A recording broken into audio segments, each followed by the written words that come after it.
Rīt ministru kabineta sēdē valdība beidzot lems par jaunā pedagoga atalgojuma modeļa tālāko virzību. Patiesībā varētu lemt, ja vien šodien valdības ministri to izlems virzīt tālāk ministru kabineta komitejas sēdēs, kas parasti ir pirmdienās. Iepriekš šis jautājums vairāk kārt jau ticis atlikts, turklāt joprojām nav skaidrs, vai modeļa ieviešanai būs nepieciešamie līdzekļi.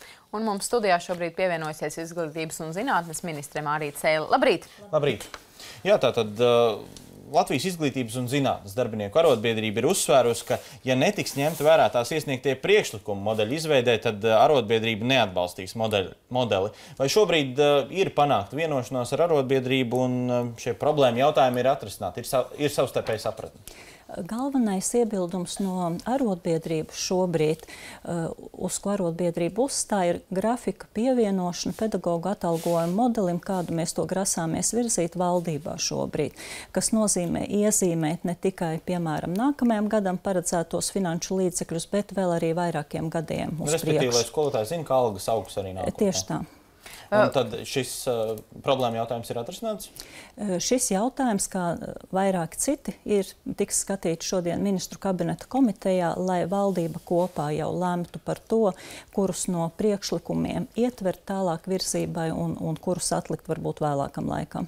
Līdz šim jūs diezgan skeptiski izteicāties par šo iespēju šo te grafiku iekļaut. Kā ir šobrīd, vai tās domas varētu mainīties? Cik reāli tas ir? Šis nav jautājums, ko es viena pati varu lemt. Mēs šobrīd esam budžeta skatīšanas procesā.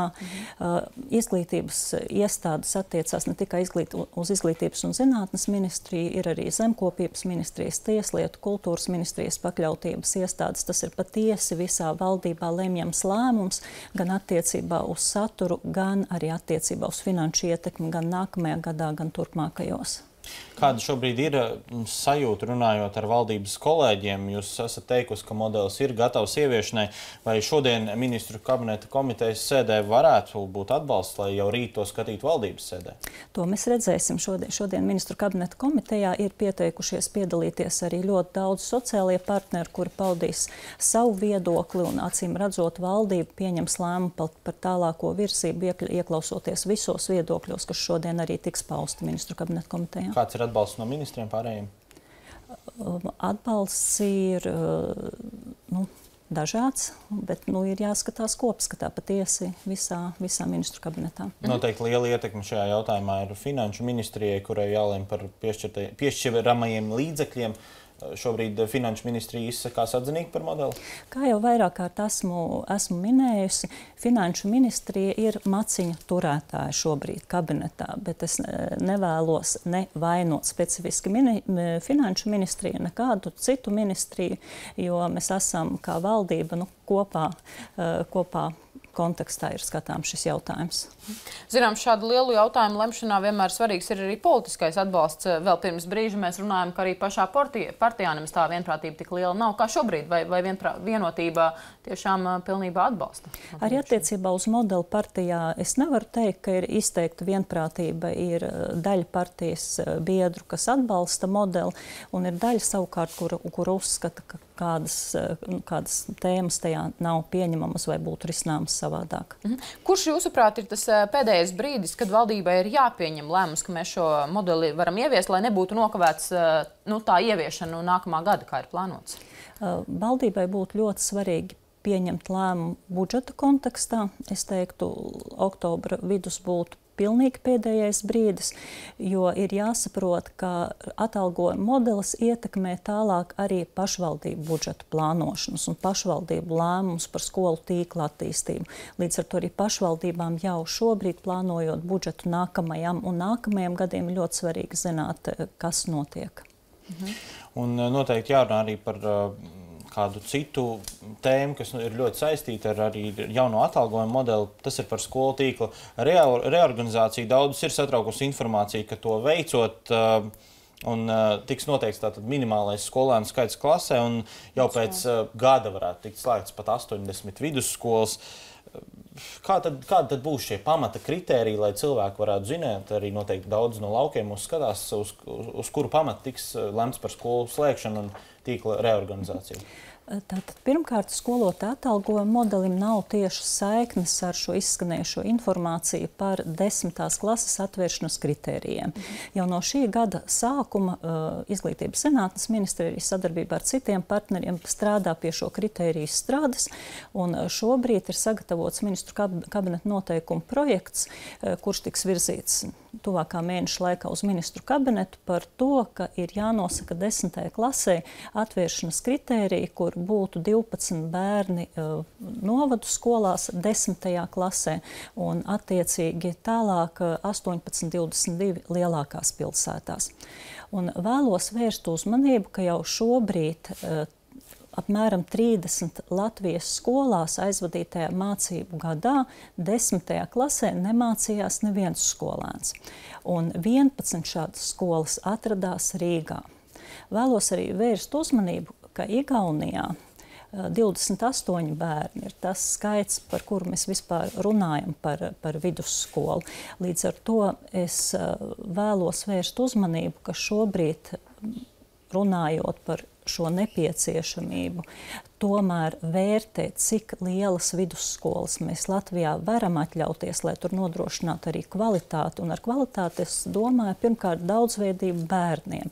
Vai bērniem, kas ir aizgājuši mācīties vidusskolā, jauniešiem, vai viņiem ir pieejams viss nepieciešamais spektrs, ko viņi varētu gribēt tālāk savā dzīvē darīt. Gan kvalitatīvs un kvalificēts eksaktais virziens, gan humanitārais, gan sociālais. Tādai vajadzētu būt normālai vidusskolai. Pie tam labas vidusskolas ar gana lielu izvēli bērniem mums ir vajadzīgas ne tikai Rīgā un lielajās pilsētās, bet arī reģionos. Un par to šie noteikumi.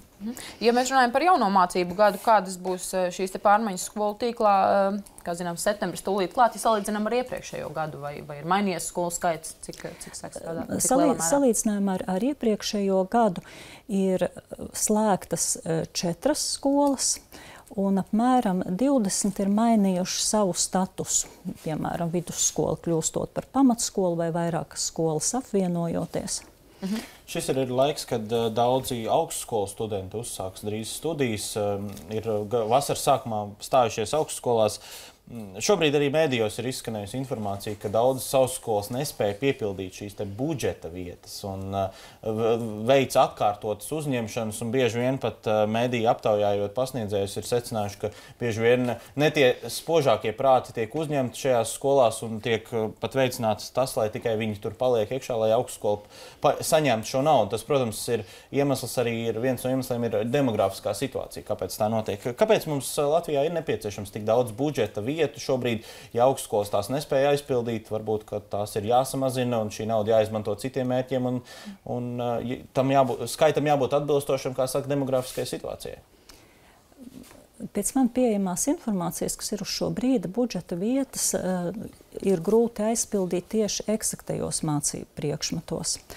Mēs esam pamanījuši, ka gan Rīgas Tehniskā universitāte, gan arī Rēzeknes augstskola vēr vaļā savas vidusskolas, lai nodrošinātu vidusskolās tieši pastiprinātu eksakto priekšmetu mācīšanu. Un interese uz šīm vietām ir milzīga no vidusskolēniem. Un es uzskatu, ka šis ir papildus arguments, papildus motīvs, lai mēs ļoti nopietni pārdomātu savu vidusskolu tīkla kvalitāti un nodrošinātās zināšanas. Jo no vienas puses uzņēmēji prasa vairāk inženierus, vairāk fiziķus, vairāk ķīmiķus, bet tai pašā laikā mēs šīs budžeta vietas nevaram aizpildīt. Tas nozīmē, ka jau vispārējās izglītības posmā skolēniem nerodās, diemžēl, pietiekama interese par studijām eksaktajos mācību priekšmetos. Tas ir arī sociālajās zinībās. Šāda pat situācija. Detalizēta informācija būs tuvāk mācību gada sākumam, kad varēsim jau analizēt detalizētāk. Un vēl noslēgumā šodien uz kārtējo sēdi sanāks arī komisija, kas izvērtē dziesmu svētku organizāciju. Dažādus secinājumus viņi jau ir pauduši. Kad varētu būt zināms tāds gala slēdziens un gala rezultāts šīs komisijas darbam? Šī brīža plāns, ka komisija savu gala ziņojumu sniegs apmēram 20. augustā.